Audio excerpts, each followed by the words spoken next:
Good day, viewers. Welcome to your most preferred YouTube channel, Nation's Voice Tower. That YouTube hub that keeps you updated on the political system in Nigeria. That source that makes you feel so energetic that you would love to address the political issues in the country right now. Without much ado, I have lots of videos that have gone viral within the last 24 hours to share with you. My name is Angelo, your anchor. First on the list of my updates, I have something from the Labour Party and its National Working Committee. Now, the Labour Party has called for the immediate resignation of the chairman of the Independent and National Electoral Commission, INEC, Professor Mahmood Yakubu, over the sad incident that took place on the 25th day of February 2023. That was the day set aside for the presidential elections. Now, the Director General of the Labour Party and the Obidati Presidential Campaign Council, Chief Akin Osuntokun, has alleged that even the Amazon Web Services, that particular internet service provider that was in charge of the network that was used by the INEC as regards the use of BVAS machines on the election day, have come out as witnesses in court to say that there were no glitches in their network during the day of the election. Now, this is contrary to what INEC and its council and the witnesses tendered before the tribunal have said. Without much ado, I think it's better off to hear from the horse's mouth. I have Akin Osuntokun in the studio of the Arise News, where he came out to speak fearlessly on what should be done with immediate effect, calling on the quick resignation of the INEC chairman. More details when I come back. BVAS is there, infallible, IRF is there, and then on the day of the election, the peg, the very anchor of what they are saying should be the basis of the credibility of the elections that they are playing. They shunted it aside. They claim glitches. That glitch is what they are claiming. The Amazon Web Services, AWS, they have said that there was no glitch on their server on February 25th. I really didn't know where I got the story of the glitch that he's talking about.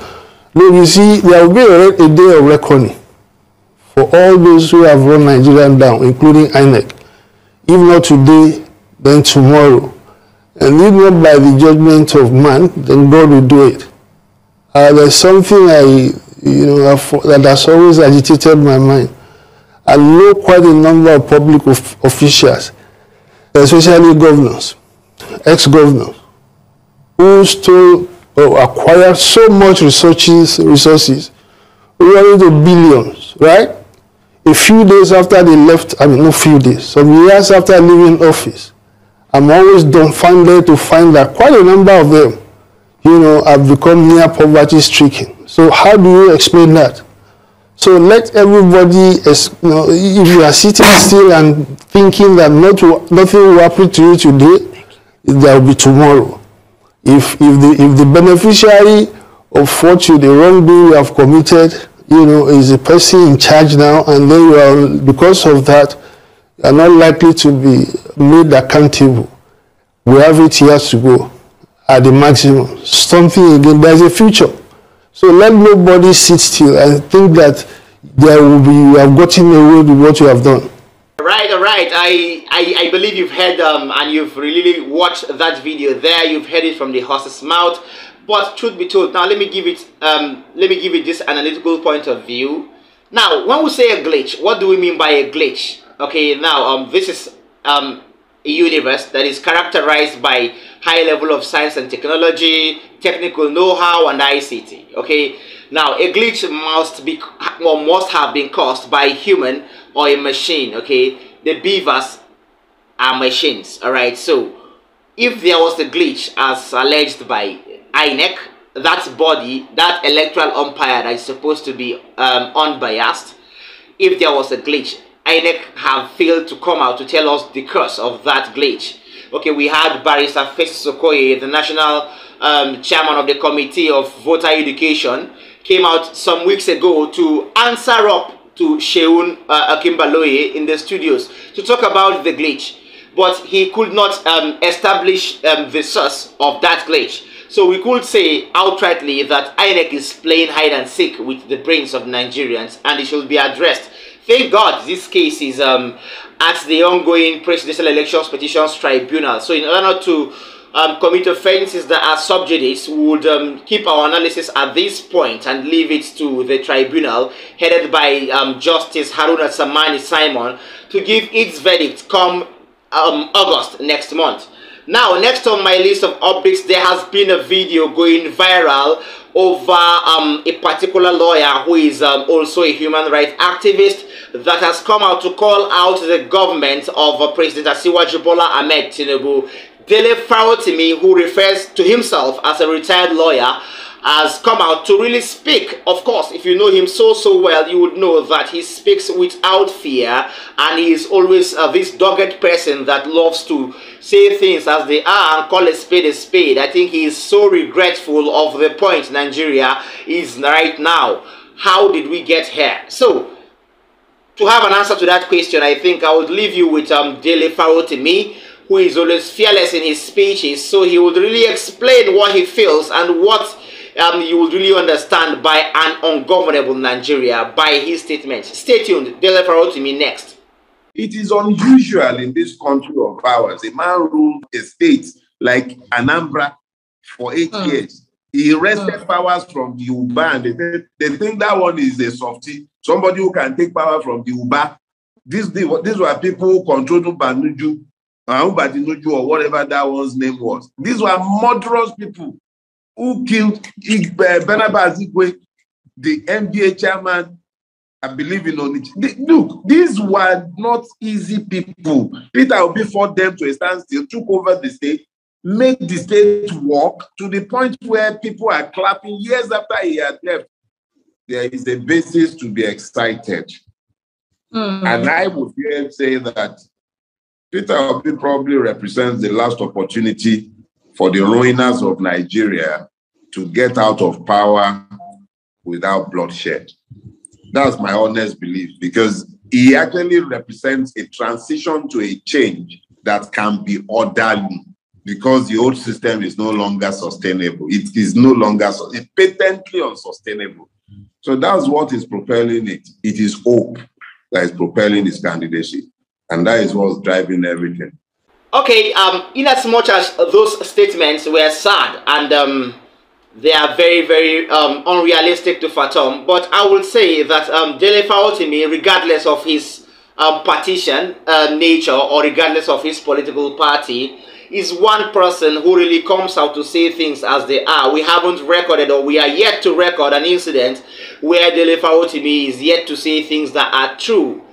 But for now, let's say publicly, yes, at least all the information that have been made available in the public space have had Dele Farotimi standing out for the throat. So we should not crucify him yet. But all said and done, he has come to say how Nigeria has gone far from different hitches politically and to this point. So how did we get here? That question will be answered by the tribunal in the subsequent court hearings over time. But before I go further, I would love to urge our viewers, both old and new, please like our videos. Don't forget to share to people in Nigeria and people in diaspora. And then I would also say you drop a comment for us in the comment section if you feel anything different, or if you feel you have a suggestion to what we're doing here. And then finally, tap the notification bell so you're going to be the first with first-hand information anytime we drop new videos or new content. Thank you so much for keeping faith with us. Now, finally, I have something quite different. Last week, we had an update that President Asiwaju Bola Ahmed Tinibu called for a quick meeting with the class of 1999, talking about governors that were on seats in 1999. That is, all those governors who went out of power or were re-elected in 2007. Now, he spoke to them, and we all know that all things being equal, he is planning to reintegrate these people into his administration, which is a wrong thing to do. I can say from that Bola Ahmed Tinibu has begun on the right, or let's say on the wrong foot. Yes. So president of the Civil Liberties Organization, one Mr. Iro Akeraga from Delta State, has stated that whatever meeting Asiwaju had with the people of the class of 1999 in Aso Rock last week is not viable or feasible or should be rendered null, because these people, most of them have been convicted for crime or for money related crimes and money laundering related crimes, and should not be reintegrated into the society as heads of public offices or holders of public or ministerial posts or appointments or whatsoever, because we are in a new Nigeria, the same plan, the same objective that we all are looking up to. So we shouldn't bring back people who have been indicted before for any reason, depending on, no matter how innocent you have been over time. So in fact, let me not let the cat out of the bag. I think I would let you with the president of the Civil Liberties Organization, Iho Akeraga, where he came out to even give examples with James Ibori, the former governor of Delta State that was convicted few years ago, immediately after he left office, for a whopping sum of 78 million naira, which will have served as a very, very good source of economic growth for the state. Watch this man where he said or he made his grievances known over the meeting the president had with the class of 1999. If they are clearing Ojus Okalu, clearing Saminu Turaki, and all of those hordes of people, Nigerians know who got us where we are. We know it. We know who got us where we are. So it's not about the courts saying this is the issue. We also know how the courts got people like Ahmed Lawan and Akpabio and all of that. They didn't do. So you see, I don't want to sit down here this morning to denigrate the court, but Nigerians know what is happening. Former governors, there are some of them, as I said earlier at the beginning of this, people like Donald Duke, right? A couple of them did well in their states. That's why I said that we are trying to separate the wheat from the chaff. There are a number of them who are good, but majority of them pillage their states. That's why Nigeria is where it is today. Go, just travel across the states, you find that there's no development anywhere. The roads are bad, infrastructure is near zero. Not in Delta State, where I come from, really.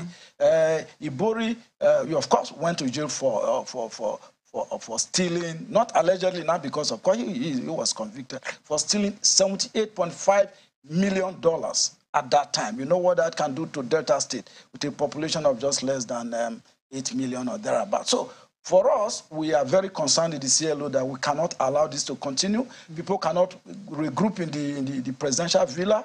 This morning we are addressing a press conference to take on these issues, to take on these individuals frontally. They cannot regroup in the presidential villa to determine the fate of Nigerians. Politics is a mix of the good, the bad, and the ugly. We've seen ex-militants go to the villa and they have been granted amnesty.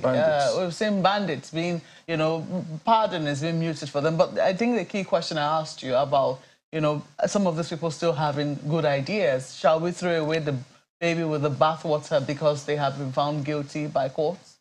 If you have been found guilty, what does the law say? You just recluse yourself for some time. Stay out. Even after they've served their time? You serve your time, and there are better people out there. We don't want ex-convict coming to, if you keep your ideas to yourself. For us in the CLO, that is our mindset.